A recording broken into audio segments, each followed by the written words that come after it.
Profesora del alma mater, de la UNCE, ya, Ah, de la gran universidad de las pedagogías. Entonces, confluyen muchas cosas de interés como para poder, para invitarla justamente a esta entrevista y que usted nos cuente un poquito. ¿Quién es Claudia Nahuelán? ¿Qué hace Claudia Nahuelán? Y partamos con eso. como, bueno, a grandes rasgos, soy educadora diferencial de base. Tengo formación en el área de gestión educativa. Me formé en una universidad europea, muy buena, por cierto. Tengo formación como coach ontológico reconocido a nivel latinoamericano. Me formé en Argentina, en CoCrear, que es la escuela, como representa la escuela de acá de Newfield de Rafael Echeverría. También tengo un postítulo en deficiencia mental, tengo formación en aprendizaje, me dedico a atender chicos neurodiversos, chicos sordos, con problemas de aprendizaje, con problemas con discapacidad intelectual y toda la gama que eso implica. Y además trabajo de manera constante en la universidad, en los distintos niveles, en la línea de práctica y asignaturas más del área en la que me fui formando, que es emoción y aprendizaje, emoción y autocuidado, gestión y liderazgo, clima de aula, como esa línea que tiene que ver más que nada como con el encuentro, como con la normativa, etcétera, dentro de la formación inicial docente. Eso a grandes rasgos, soy intérprete en lengua de señas, por lo tanto trabajo con personas sordas. He escrito algunas cosas con equipos de trabajo. Publicamos un libro el año 2022 que tiene que ver con metodologías con trabajo de autobiografías de los mismos estudiantes y también desde nosotros, y cómo la autobiografía va en el fondo abriendo estas expectativas o como viendo la línea en la que uno llega a ser docente y por qué es docente, en el fondo. El año también anterior estuve con la Universidad Academia de Humanismo Cristiano y ahí publicamos como otra línea que tiene que ver más con lo que es emoción y aprendizaje, y tenía que ver como que uno aprende, para aprender hay que emocionarse en algún momento. Y el último artículo lo hicimos este año, lo presentamos en Paraguay y habla más que nada con metodologías inclusivas en formación inicial docente y cómo la multidisciplinariedad influye en la formación inicial de los futuros profesores de educación diferencial, en este caso. Claro, porque nosotros, disculpe Claudia que le interrumpa, uno de los grandes intereses justamente de esta entrevista es ver cuál es la mirada de usted como profesora formadora de profesionales, ¿ya? Usted no es que le haga clase en la UMSA, ¿cómo se llama? Como una profesora que le hace clases a niños jóvenes en un colegio, sino que usted está Claro. formando profesionales, ¿ya? Dentro de una línea, dentro de un ámbito, dentro de una ciencia que justamente educativa. Y la pregunta que le quiero hacer, ya como entrando en ese terreno, ¿ah? ¿Qué desafíos pedagógicos enfrenta una docente de educación superior para formar a estos nuevos profesionales que van a cubrir las áreas justamente de educación diferencial? ¿Qué desafíos encuentra usted respecto a esta formación? A ver, como en la historia, yo llevo 19 años trabajando en la UNCE aproximadamente. En este periodo como que he visto un un cambio en los desafíos, y vamos a enfocarnos en los desafíos, que tienen que ver tanto con la formación del mismo docente y también cómo los estudiantes van llegando a las carreras de educación los primeros años, cómo van evolucionando también en el tiempo y cuáles son las barreras con las cuales nos vamos enfrentando. Si yo hago como una línea histórica al respecto, creo que el desafío que se mantiene es la comprensión lectora de inicio. Todavía no recibo un grupo humano en primer año, porque yo trabajo con primer año, después me salto al cuarto, al tercer año, cuarto año. Es el segundo año el que no tengo asignaturas, pero hago como ese tránsito, porque en segundo año hago solo práctica inicial. Entonces, desde ese lugar, la comprensión lectora es una tremenda barrera en el desarrollo del estudiante y cada vez es mayor la brecha. Y no, porque en algún momento yo me dije a mí misma, ¿será que uno también va mejorando en eso? Y por eso encuentra que el estudiante viene con menor capacidad de comprensión. Sin embargo, siendo más fría y como más analítica en esa reflexión, efectivamente, en la medida que va pasando el tiempo, los estudiantes tienen menor capacidad de comprensión lectora, más allá de la formación que uno tenga. Y que he visto este último periodo, que no solo ahora interfiere o el desafío mayor es la comprensión lectora, sino que la producción de texto, donde un profesor tiene que aprender a producir un texto y, sin embargo, el estudiante llega con mínimas capacidades para producir un texto y va a tener que, en algún momento, en 4 años, tenemos que hacer, magia para que logre entender un texto complejo y después logre producir un texto complejo. Entonces, cada vez terminamos con estudiantes con mayores dificultades para poder entender la dinámica de, por un lado, la lengua oral y la comprensión del texto, y por otro lado, la lengua escrita, como segunda lengua incluso. Porque llegan a la universidad prácticamente aprendiendo una segunda lengua cuando entienden la dinámica de lo textual. Eso es algo muy complejo. Y lo otro es que obviamente, bueno, en el camino también cada educador diferencial va buscando como su línea donde se va a ir desarrollando. Pero también vienen muy deficientes en el conocimiento de contenido de la educación básica, por ejemplo.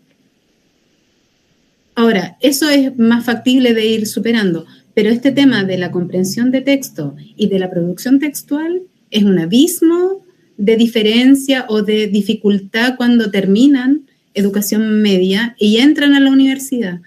Entonces, prácticamente tenemos que, los profes que atendemos estudiantes de primer año y de segundo año, prácticamente nivelarlos.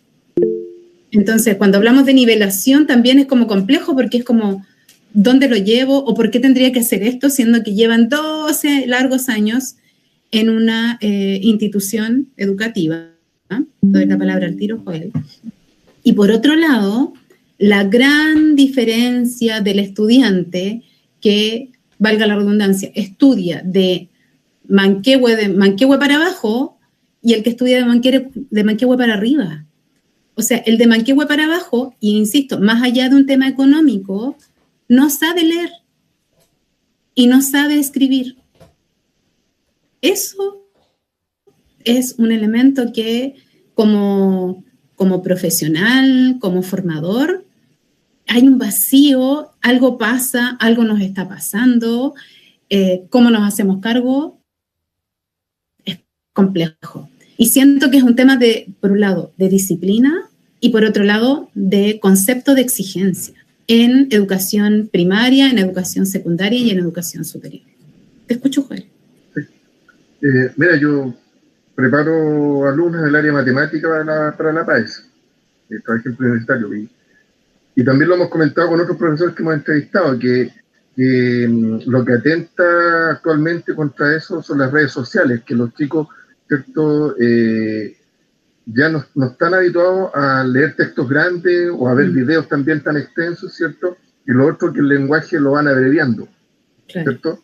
Y recuerdo yo que hace poco leí De hecho, los días después que se dio la PAES, entrevistaron a incluso personas que trabajan en el Universitario Pedro Valdivia y que habitualmente dan la PAES todos los años. Justamente hicieron la observación de que este año la comprensión lectora estuvo muy extensa, que habían textos muy extensos y los van a cortar.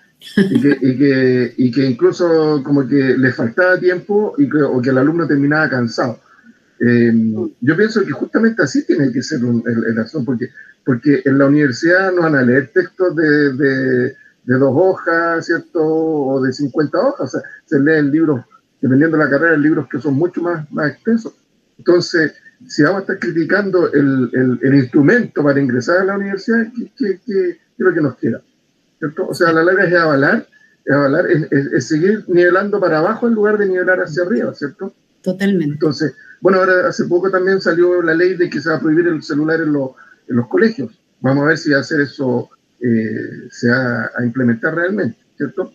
Pero lo transversal que hemos visto también en los profesores, como te digo, es eso de que las redes sociales son las que han jugado en contra de la comprensión lectora, de también el hacer cálculos mentales, por ejemplo, o estrategias para realizar cálculos más fáciles en el área de la matemática. Claro. Entonces, ¿qué opinas tú al respecto? Mira, yo reitero como lo que había planteado anteriormente. Yo creo que ahí hay un tema con la disciplina en las instituciones educativas y la exigencia. Si yo trabajo en distintos sectores de Santiago, hay días en que me muevo por Santiago y otros, obviamente, estoy en la universidad y otros días estoy en otro lugar.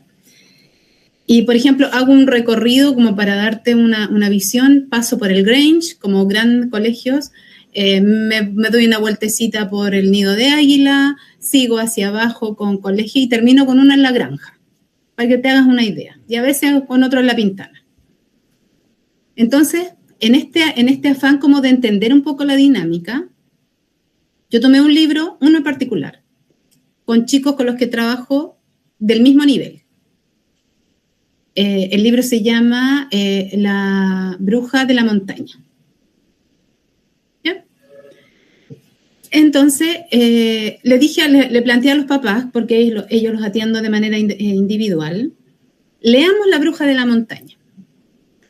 Los estudiantes del Grange, y yo llevo el libro, yo no se preocupen, yo llevo el libro, de hecho lo hice en audiolibro, o sea, elaboré todo un material para poder trabajar el libro en particular. Ya si hablo del Grange, el Nido de Águila, los papás, y vamos a leer solo ese, y lo vamos a leer solo en castellano, lo vamos a leer así como, y podría ser otro más, algo que complemente. Esa fue la respuesta. Necesitas que, no, le dije yo, y habitualmente yo aporto el libro, no se preocupen, no tienen que comprarlo, no tienen que buscarlo, me hago cargo, perfecto. Yo hago el material, listo. Voy bajando, llego ya a San Miguel, como para que te hagas una idea de la ubicación geográfica.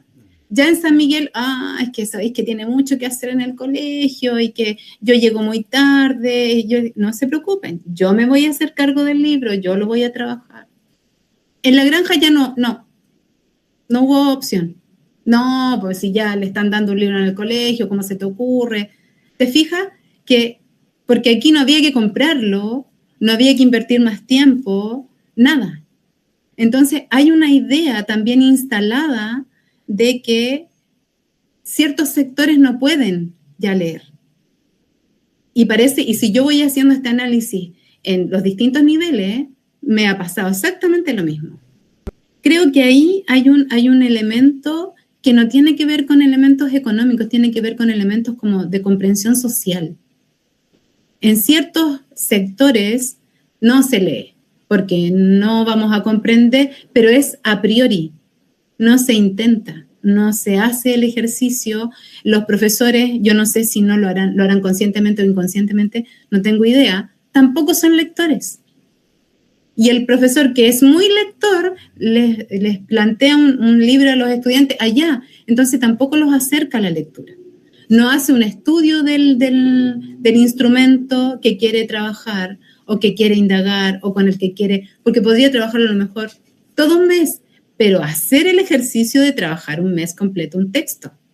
ir preguntando a los estudiantes, ir indagando si, por último, leyeron la tapa, no sé, lo que implica el concepto de edición, lo que implica el concepto de autor, y así podríamos estar mucho rato hablando de cómo uno puede interrogar un texto, cómo uno se puede relacionar con el autor y cómo uno puede entender lo que el autor quiere transmitir, cuál es la intención del autor. Y ahí, como te digo, hay mucho elemento que tiene que ver también con esta como desidia que hay en el sistema escolar, más no en el sistema cuando se están formando los chiquillos, van con todo igual, y empiezan como a tener querer aprender otras cosas, querer incorporar otros textos, como que cambia la dinámica, pero llegan nuevamente a la institución educativa y caen en esta dinámica que hay, pero ¿para qué? Ay, pero es que pucha, es que son chicos pobres, no sé qué. ¿Cómo lo vamos a hacer a las 8 de la mañana? Las clases no empiezan a las 8 de la mañana y los citan a las 8 de la mañana, entonces hay como mucho tiempo muerto que no ocupo en nada. Y tenemos estas bibliotecas CRA, donde los libros se llenan de polillas y no se ocupan, y de hecho los mismos docentes no tienen idea qué libros están ahí, cómo los podemos ocupar. Y podemos seguir. De hecho, en la misma universidad, los textos, los estudiantes no saben cómo sacar un libro en la misma universidad. Entonces, hay varios elementos que uno tiene que ir como comprendiendo, cómo también llamar, generar la curiosidad por la lectura. Vamos a leer, tengo que pensar en el libro, tengo que pensar en el grupo humano. No sé si conocen El Caballero de la Armadura Oxidada. Es un libro bastante complejo para mí, pero se los pasan a los chiquillos en octavo básico. ¿Qué va a saber un chico de octavo básico sobre la conciencia? Porque el libro habla de conciencia, habla de diferentes elementos, que son muy abstractos. Pero como el mismo profesor no ha hecho la reflexión de hacer el análisis del texto, de conocer el texto, de comprender el texto, de interrogar el texto, luego, ¿cómo lo muestra? ¿Cómo lo presenta al estudiante?